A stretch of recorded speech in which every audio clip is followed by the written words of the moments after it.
Well, why don't we begin tonight's Bible class with a word of prayer, okay? If you'll bow with me. Dear God and Father in heaven, we thank you for the day that you've given us. Thank you for the time we can be here tonight with our brothers and sisters in Christ, thinking and learning about who you are through your servant Daniel.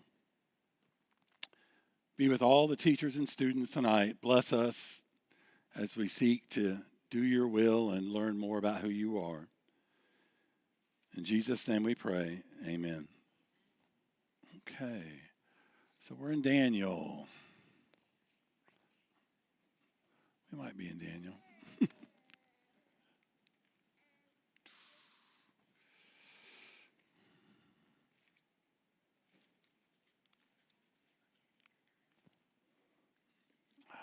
There we go.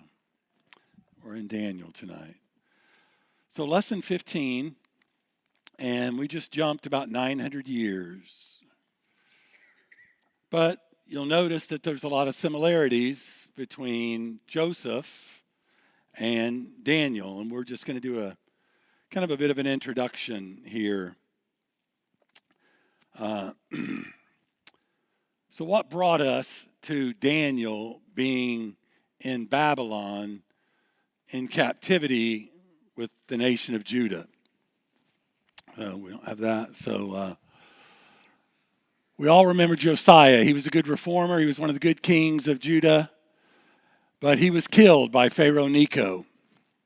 And after that, his children, because all the children of Judah did come through David's lineage, were not good kings.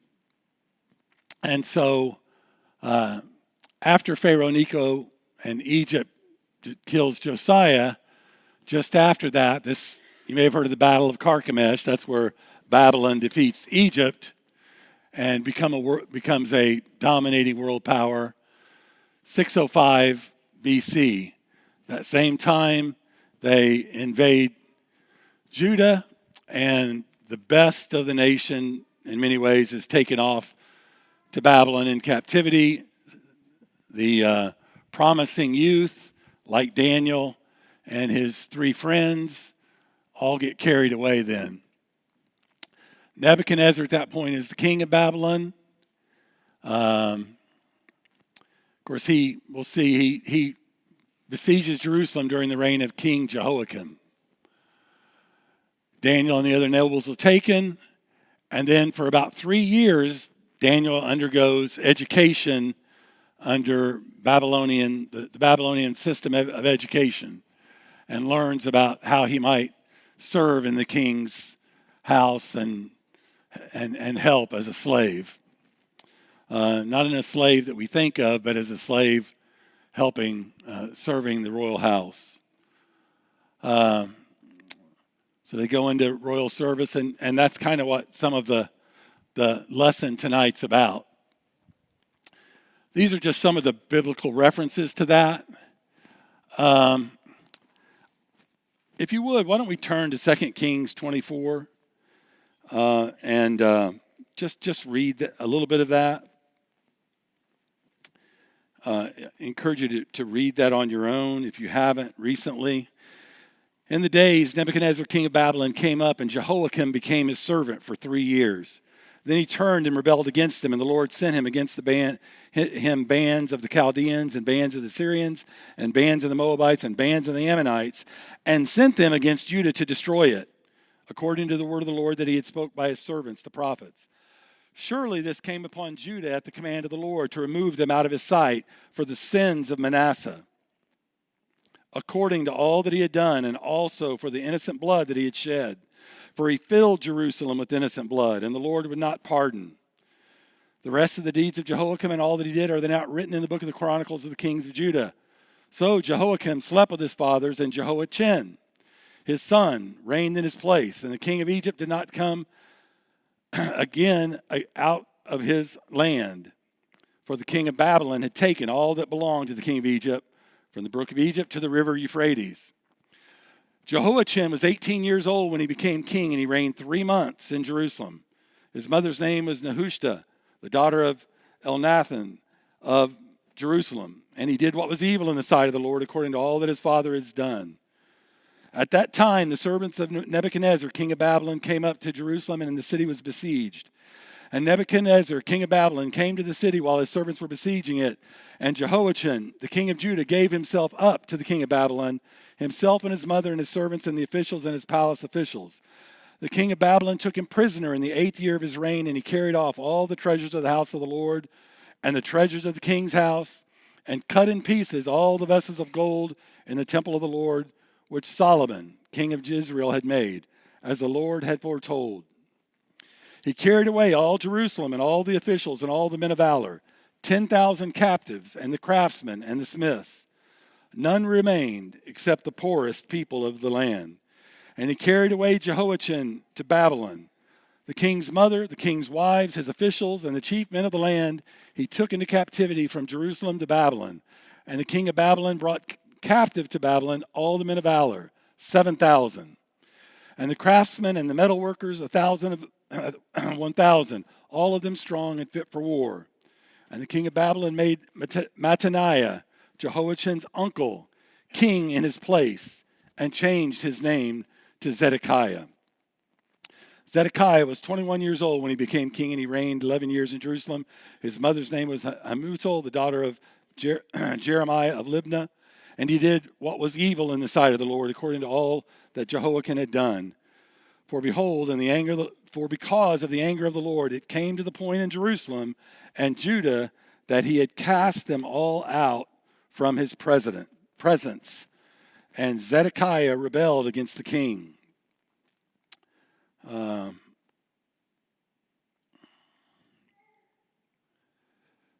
I won't bother reading chapter 25, but chapter 25 is just as depressing as chapter 24 is.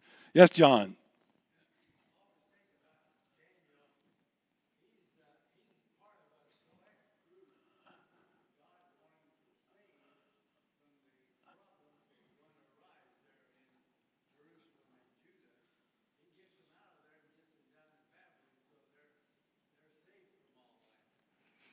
That's one way to look at it. They are safe when they're slaves.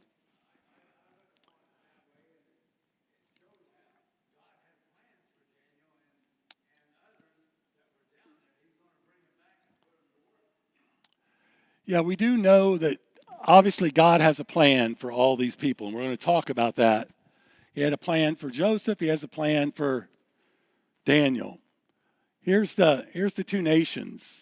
I don't know if you can see these from David, Solomon, Rehoboam, all the way down, Josiah, Jehoiakim, Jehoiachin, and then Zedekiah is put in his place. Of course, he ends up being killed. Daniel's connection to other biblical figures. Joseph. Both Daniel and Joseph were taken to foreign lands, like John said. Both interpreted dreams for pagan rulers and rose to high political office due to their wisdom and God being with them. What are the main themes? Faithfulness in exile. Be faithful in exile. Divine revelation through dreams and God's sovereignty over the nations. John talked about that a little bit. Imagine if we're taking into captivity. You're taken into captivity. God's promised the nation that there always will be a king from the tribe of Judah on the throne. And yet here we are, taken into Babylon. We're putting God first. People like Daniel and others are. We're trying to do what's right. What's God going to do for us? Is he going to come? Is he going to deliver us? What about the king on the throne? Well, those are all questions that we'd be asking too if we were in that situation. Great powers always come and great powers always fall. And Daniel talks about it. And he prophesies about it, and he's accurate about it. And we'll learn about that. And why? Because God is with him. But God's kingdom and God's plan, as John's talking about, won't be thwarted. Right now, his plan is to keep a line of Judah open till the king can come, right? Who's the king? Jesus. Jesus is the king, and we're waiting for him to come. They don't know that, but they just simply know a Messiah is going to come and he's going to rule on the throne of David, right? And maybe we'll get around to talking about that some more too. We talked about typology a lot in the last class. It's the same here. Daniel is like Christ, and there's a lot of blameless. Jesus is sinless. Envy by the leaders, opposed by religious leaders. Faithful, obedient, unjust sentence, cast in the lion's den. Unjust crucifixion. Sealed in the den with a stone. Sealed in the tomb with a stone. Miraculous deliverance. Resurrection. Exalted afterwards. Exalted. So, parallels between Daniel and Jesus. Daniel's written in a chiastic nature.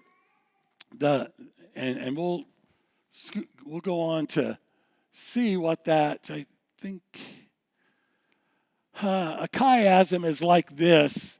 So here are the 12 chapters, right?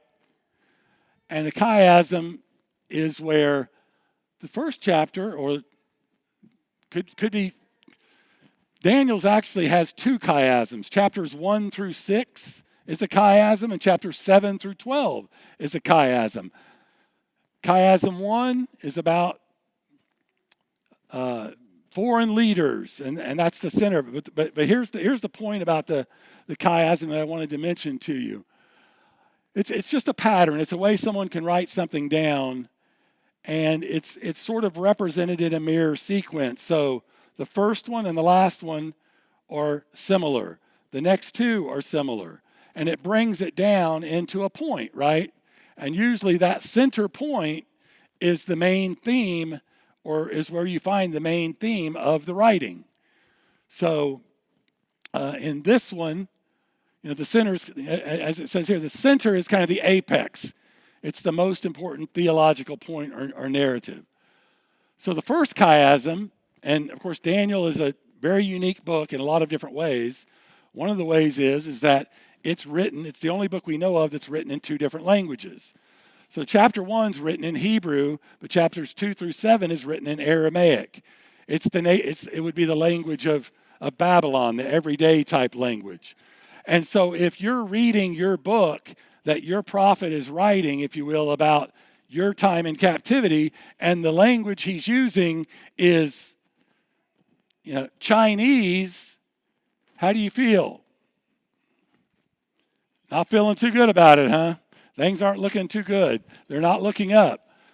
The last half of the book, it's written in Hebrew. And so it's maybe more encouraging. It's more hopeful, if you will. But then there's a third chiasm as well, and that's where we got to, and we might look at the first and second ones more later, but we're just trying to get through some of this. So, but not only is the first 6 books written in Hebrew and primarily Aramaic a chiasm, the last 7 written in Hebrew are a chiasm, but together all 12 are a third chiasm. And what does that mean to us? Prologue and epilogue bookend it. Chapter 2, prophecies about 4 kingdoms. Chapter 11, prophecies about 4 kingdoms. Chapter 3, God's people in suffering. Chapter 10, God's people in suffering, but a different story. Okay? But it comes down to this apex, this prophecy about beast in chapter 7 and chapter 8. And so what's the apex? What's the main point? What's the main central theological point that we might find from that chiasm? Well, it's Daniel chapter 7. Daniel chapter 7, verses 9 through 14. Specifically verses 13 and 14. And let's just read this. Daniel says, "And I looked. Thrones were placed, and the Ancient of Days took his seat. His clothing was white as snow, and the hair on his head like pure wool. His throne was fiery flames. Its wheels were burning fire. A stream of fire issued and came out from before him. 1,000 served him, and 10,000 times 10,000 stood before him. The court sat in judgment, and the books were open. And I looked then, because the sound of the great words that the horn was speaking, as I looked, the beast was killed, and its body destroyed and given over to be burned with fire. The beast is nations are destroyed, given over to be burned with fire. As for the rest of the beasts, their dominion was taken away, but their lives were prolonged for a season at a time. Yes, the season, the empires leave, but parts of them carry on for a period of time. But this is the part that's the center, most theologically center part of all 12 chapters. We're not going to get into this in lessons 1 through 6, because lessons 1, 2 through 6 are all the great stories we know about Daniel, right? You know, all the stories we know about him being a great young man, just like Joseph and like Jesus was, about him, telling the dream that Nebuchadnezzar sees, and about him being thrown into the fiery furnace and, obeying God. But chapter 7 is the center of it all. So, Daniel says, I saw in the night visions, and behold, with the clouds of heaven there came one, like a son of man. And he came to the Ancient of Days, and was presented before him. And to him was given dominion, and glory, and a kingdom, that all peoples, nations, and languages should serve him. His dominion is an everlasting dominion which shall not pass away, and his kingdom one that shall not be destroyed. Why, in the midst of you and I being in captivity, why would this be important to us then? Because even though we know there's another theological meaning of this, because Jesus talks about it a lot, but right now to these people, why? Why does it matter what was said to them? Why is Daniel saying this? Somebody's coming. He's coming before God Almighty. The books are going to be opened, and justice is going to be had. And his kingdom isn't going to go away, and everyone is forever going to worship him. Why do you care? If you're there in Babylon in servitude. Jordan. Say that again. Their kingdom had been taken away, of course. The Jewish kingdom had been taken away, but they already know that God promised David in 2 Samuel that there was always going to be a king on the throne of David. It was going to be an everlasting king on the throne of David, right? And now they're taken away. There is no king. There is no kingdom anymore. They're taken away. So you know what I want when I get taken into captivity by another nation? I want somehow to know there's hope. Someone's going to come and judge all these unrighteous people. Justice is coming. The day of justice is coming. Keep your eyes doing what's right. Do what's right. What you're doing now matters. Judgment is going to come. Judgment's going to come on those that are evil. Judgment's going to come on all these nations. These nations come and go. But there is a king that's going to come, and his kingdom's never going to go away. Yes, John.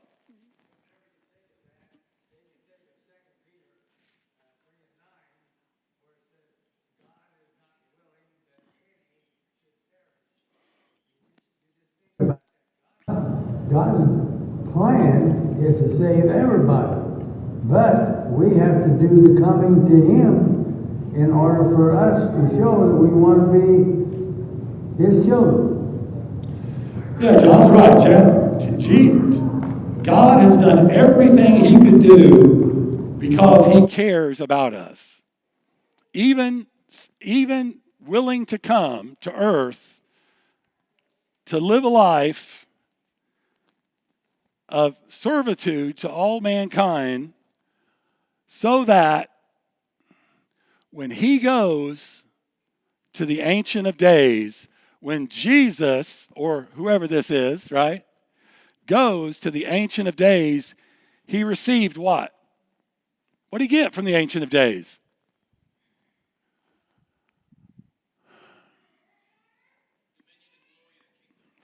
Yeah. He went up in the clouds to the Ancient of Days, and he got dominion and glory and a kingdom. What did Jesus say to Ananias when he was in front of the Sanhedrin? No, it wasn't Ananias. But what did he say to him? Anybody remember? Are you the king? Tell us. Speak plainly. What's Jesus say? You're going to see the Son of Man coming on the clouds. He said, you'll know when you see me very soon going up on the clouds to do what? What happened to Jesus? And we'll talk about this more later too. What happened when Jesus went up and went up and left this earth after 40 days after his resurrection? What did he receive? Yeah, that's right. Thank you. He received dominion and glory and a kingdom, an everlasting kingdom which shall not pass away, and it shall never be destroyed. Justice is coming. Now, we're on the other side of that. But if we were in slavery like the people were in Babylon, boy, that would be nice to know, wouldn't it? Justice is coming. He is going to have an everlasting kingdom. And if you go back and look at Acts chapter 2, and we'll talk about that later sometime, if not this week, next, we'll see how Peter points every little bit of that out, that Jesus went up and does have that kingdom. It is Jesus. It is that kingdom. He received it. He's got dominion. Of course, he says that even to the apostles, right? Matthew 28, He's got all authority, but he's got more than just that authority. He's got dominion, glory, and a kingdom. So, the coronation of the Son of Man. All right, let's do some drills. These are the class drills. Name the first 5 New Testament books. Does everyone know the first 5? And your children and your grandchildren? Good. They should. All right, arrange the Bible characters in chronological order. What that is you get all these different Bible characters. And then every so often they add a couple more. So Simeon and Judah. And then you as a child or an adult arrange them in chronological order. So we've only got 2 here, but which one comes first? Who? Simeon first, that's right. Because Simeon was the second child and Judah was the 4th. So, all right, some review questions. Who traveled with Jacob to Egypt? Who traveled with Jacob to Egypt? Anybody remember? Go ahead, Tal, tell me. Well, no, I mean when Jacob, not Joseph. Yeah, I get Jacob and Joseph. Yeah, I start thinking of them together. So when they sin, and Joseph sends his brothers back, and Pharaoh sends all the wagons, who comes back? Who comes back with Jacob? Everybody, all the animals, everything. 66 of them, right? Plus the 4, Jacob, his wife, and 2 boys that are there as well. So that's 70 of them. 70 of them there in Egypt. When the people of Egypt and Canaan had spent all their money for food, what did Joseph ask for payment? Say what? Yeah, they spent their money first. Now I want your animals. What come after the animals? Then their land. What came after the land? Themselves. They were in service. But Joseph gave them 4/5 of what they worked and owned, right? Gave them seed, let them grow. 20% went to Pharaoh, 80% went to them that they raised. What request of Joseph did Jacob make before his death? Yeah, take me back. And what does that mean? I mean, that sounds kind of, obviously we've been talking a lot about death lately. And Deidre and I were talking the other day surrounding that. It's just, funerals and things are all different places. People do things different than they used to do. So what did it mean that he wanted his bones to be carried back to Canaan, back to where his grandfather and father and grandmother and mother were? What's that mean? I'm sorry? Was that just a yawn? I'm sorry. Jordan? Yeah. What? Go ahead, Jordan.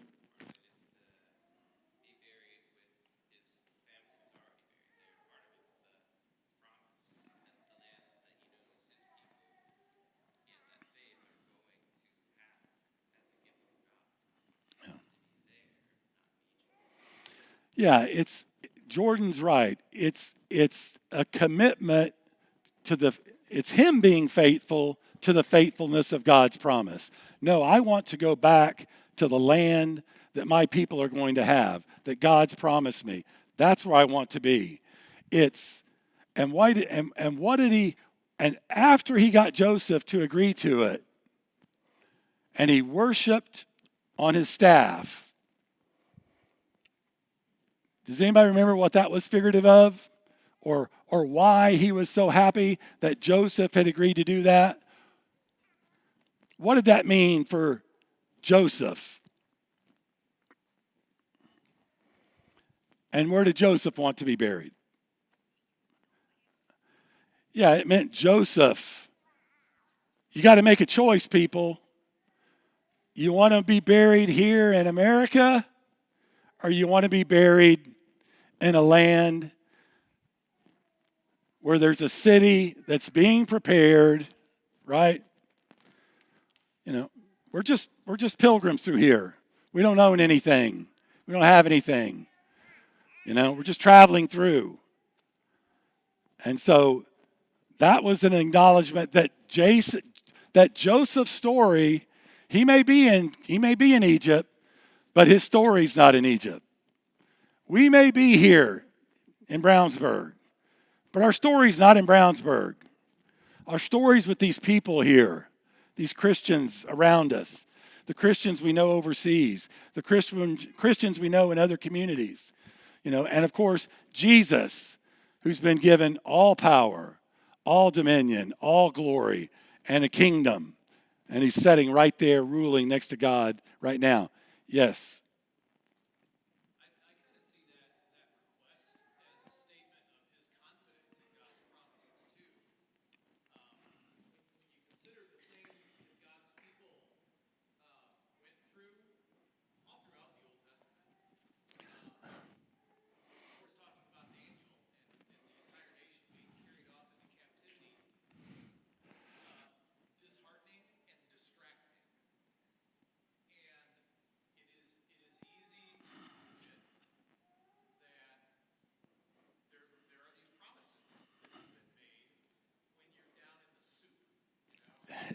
Yeah. Yeah.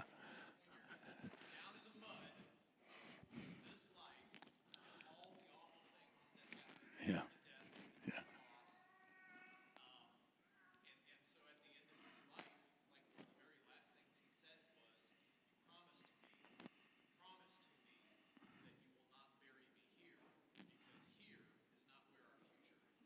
Right.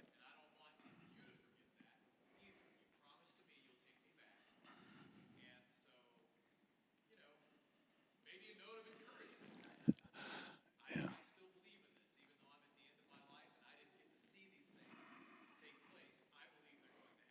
Yeah. And it even records for us in Hebrews that when in faith, he blessed his children. In other words, what's that mean? What does it mean in faith? Jacob gave all these blessings. What's that mean? Well, is that too, but he didn't know.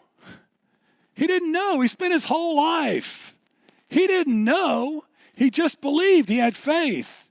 He trusted in God. He trusted that God was going to do this. I'm going to bless these children, and I believe they're going to have these portions of land. But it didn't say he gave them exactly what God told him he knew that he was going to get. No, it said in faith he did it. That's what we're doing. We're living through this. This is just like Daniel. We're living through this exilic period. We're in this period of being in this godless place, and it's a wonderful place. God's more than blessed us all. It could be 1,000 times worse. But believe me, it is godless. And we're not searching to buy property here in Egypt. We don't want to be here in Egypt. We want to make it to the promised land, right? Yes, John.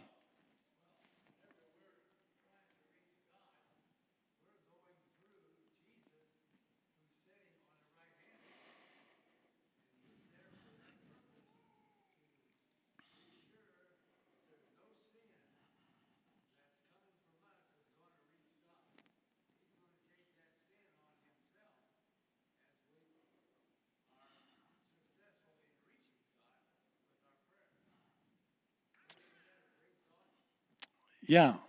It's nice to have someone that's going to take the things you're accountable for and put them on himself to be accountable for them. Now, we all get that, but we also have done that before for people too, right? And sometimes there's people, and I just have to say, there are sometimes people that when you're out working, helping them move the hay and load it up, or cleaning or fixing the electric, or doing whatever it is, they're in the house sleeping, watching TV. Don't think God's a fool. He's not a fool. Grace is conditional, right? You've got to accept it.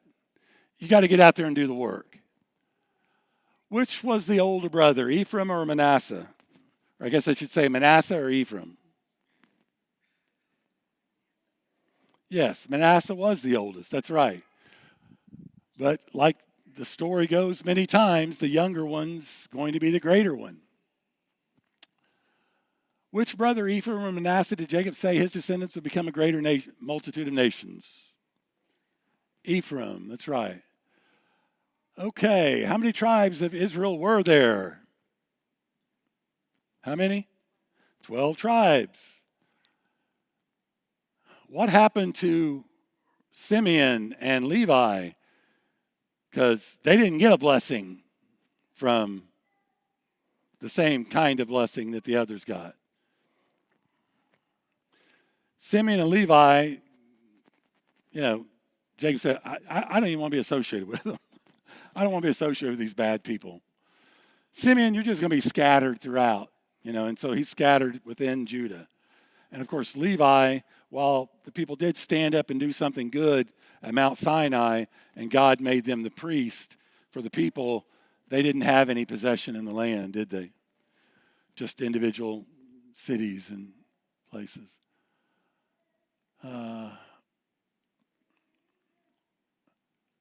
So Daniel 1, according to the dictionary.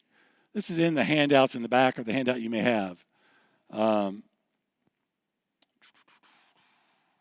Just read through a little bit of this. Daniel was a prophet of God, and the book is classified among the 5 Old Testament major prophets. Why are the 5 major prophets? Why are they more important than the minor prophets? Anybody? Say it again. They're just bigger. Okay, they're bigger. So bigger isn't necessarily better. It's just bigger is major and the minor is shorter. Okay, got it. All right. So, what are the names of Shadrach, Meshach, and Abednego? That's extra points. Anyway. Yeah.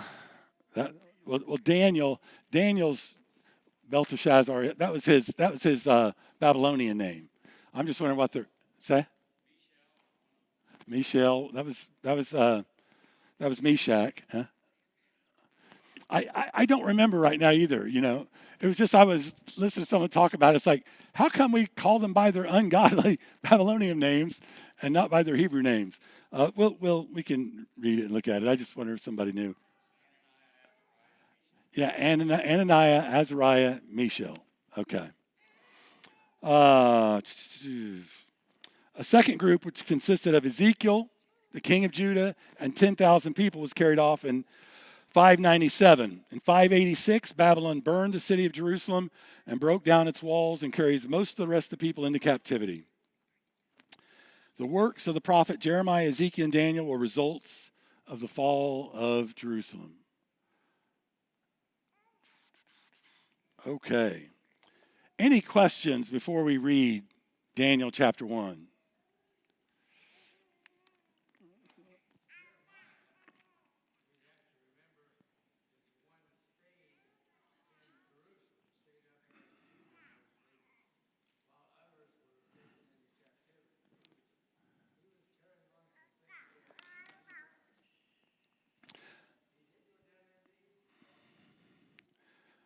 Okay, let's read then Daniel chapter 1. In the third year of the reign of Jehoiakim, king of Judah, Nebuchadnezzar, king of Babylon, came to Jerusalem and besieged it. And the Lord gave Jehoiakim, king of Judah, into his hand with some of the vessels of the house of God. And he brought them to the land of Shinar, to the house of his God, and placed the vessels in the treasury of his God. Then the king commanded Aspenaz, his chief eunuch, to bring some of the people of Israel, both of the royal family and of the nobility, youths without blemish, of good appearance, and skillful in all wisdom, endowed with knowledge, understanding learning, and competent to stand in the king's palace, and to teach them the literature and language of the Chaldeans. The king assigned them a daily portion of the food that the king ate, and of the wine that he drank. They were to be educated for 3 years, and at the end of that time they were to stand before the king. Among these were Daniel, Hananiah, Mishael, and Azariah of the tribe of Judah. And the chief of the eunuchs gave them names. Daniel he called Belteshazzar, Hananiah he called Shadrach, Mishael he called Meshach, and Azariah he called Abednego. But Daniel resolved that he would not defile himself with the king's food or with the wine that he drank. Therefore, he asked the chief of the eunuchs to allow him not to defile himself. And God gave Daniel favor and compassion in the sight of the chief of the eunuchs. And the chief of the eunuchs said to Daniel, I fear my lord the king, who assigned your food and your drink. For why should he see that you were in worse condition than the youths who are of your own age? So you would endanger my head with the king? Then Daniel said to the steward, whom the chief of the eunuchs had assigned over Daniel, Hananiah, Mishael, and Azariah, test your servants for 10 days. Sorry there. Got to get back here. Fat thumbs.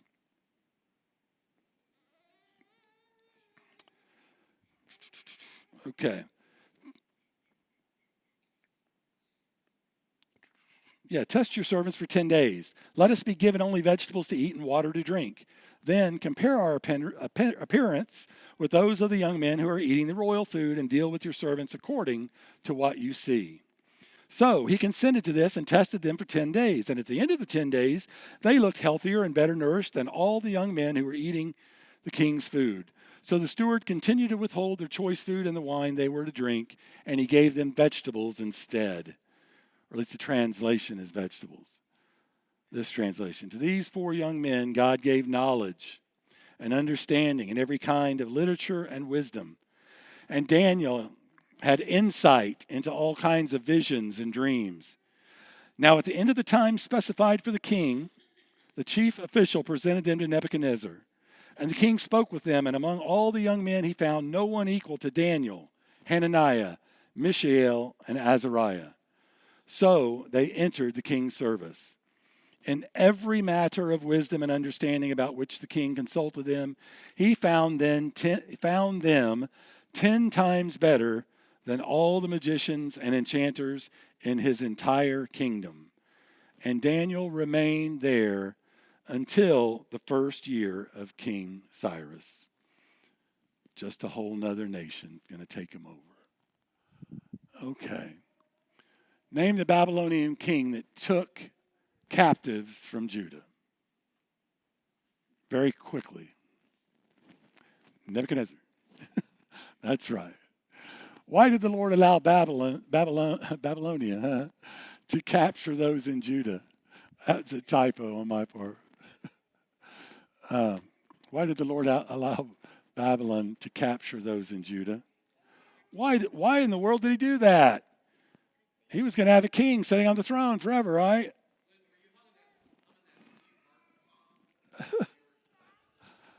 Where he kind of dressed up like an Egyptian. Yeah. I don't know it, but I remember the skit kind of. Oh, why? Why would God do that?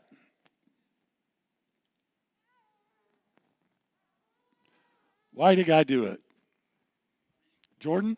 Punishment. We got a punishment. He promised to do it.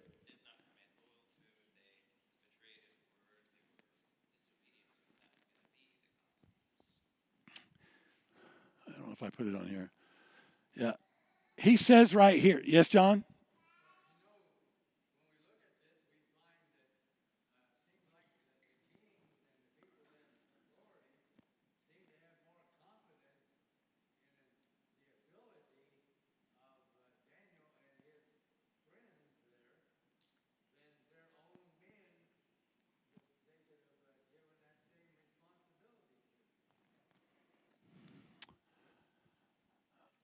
Yeah, I'm not sure I understood the last part of what you said, John, but um, Daniel was very well known and very well respected as he continued to grow throughout his life that he lived primarily, if not exclusively, in Babylon and Medo-Persia. So, and Ezekiel references him and talks about that some. This is what Manasseh did. He reigned 55 years. He was a wicked king. Idolatry, increased the idolatry, more temples, worshiping foreign gods. Made his own children, killed his children through child sacrifice. Offered human beings and children as child sacrifice to gods, foreign gods. Occult practices, all these things that people want to get involved in, divination, sorcery, witchcraft, all this, what's the word I'm thinking of? These Eastern religions that oftentimes, have these chopras. There's areas of your body, right? If I put an electrical charge right here, maybe that helps my stomach. What happens when I put an electrical charge up here in my eighth chopra, my spiritual chopra? I can already tell you what happens. Nothing happens, but God is not pleased with it. God is not pleased with sorcery, divination, and witchcraft. Leading Judah astray. They became so corrupt, they were more corrupt than the people that God destroyed to give them the land. Manasseh shed very much innocent blood. I kind of think that one of the things that God hates, there are 7 things that he hates, it says, Proverbs says. But I think shedding innocent blood is one of those things, right? And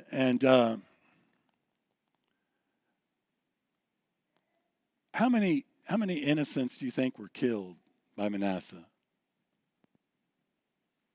Huh? Yeah. Sounds like a lot. How many innocent people do you think have been killed in America?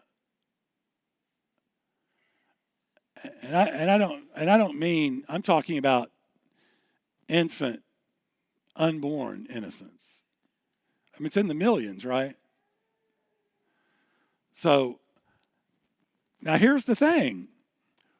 You think Manasseh, what happened to Manasseh? He's awful, right?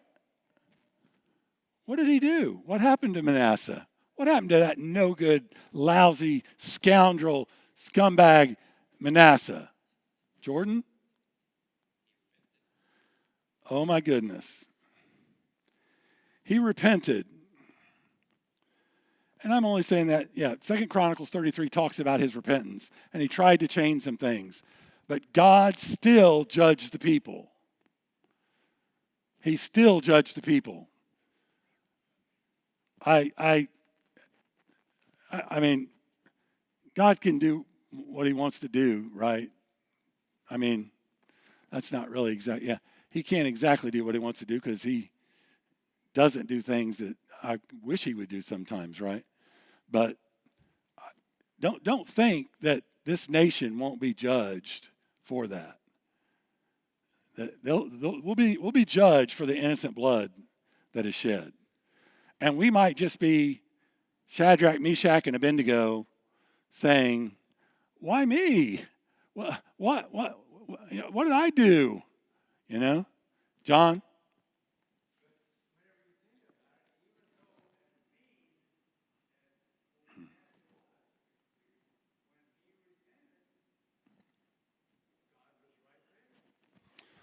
Of course, he was. My point is there's sin, and God can take care of that, and He's taking care of it.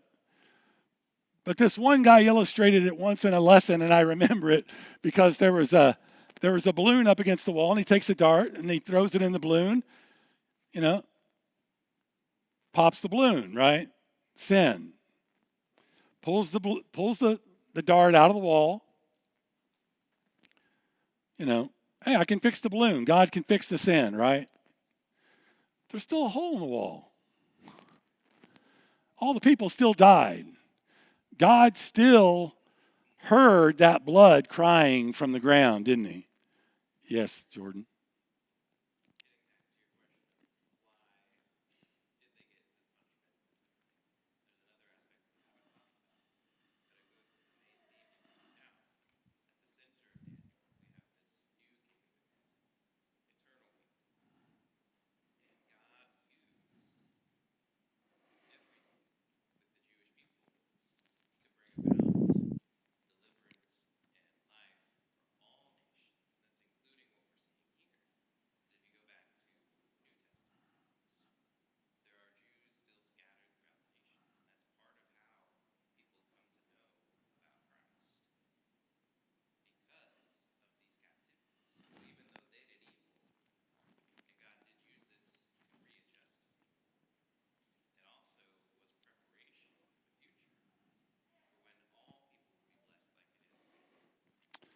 Yeah, what Jordan just said was God said in the fullness of time, he sent forth his son. What does that mean in the fullness of time? It meant all these people that were spread around, the system of communication and transportation during the Roman world. At the perfect time of history, God sent Jesus. All these things were part of it. As we talked about earlier, the main thing obviously one of the main things that God's doing here is Judah's got to last. There's got to be a remnant. There's got to be a person from Judah that still hangs on. God's going to protect that remnant because he's going to bring a king through that remnant, isn't he? We know a king's going to come from there, and he's going to rule. He's going to rule. He's going to sit on David's throne. You know, he's sitting on David's throne right now because it already said he's going to sit on David's throne forever. The thing is David's throne is not in Jerusalem anymore. It's in heaven. And maybe we'll get to that. And there's our four guys: Daniel, Hananiah, Mishael, and Azariah. What foods did Daniel, Shadrach, Meshach, and Abednego choose to eat, and why? Really, what did they not eat and why? What are some of the reasons maybe they didn't want to eat that food? Of course,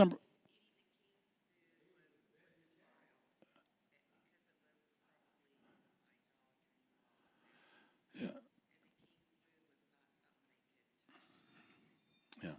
that's the second bell. But Katrina's right. It could have been something offered to idols. It could have been something that they weren't allowed to eat, like pork and other things, But in some way, it was going to defile them. So, all right, we'll start with Daniel 2 Sunday. Thank you all.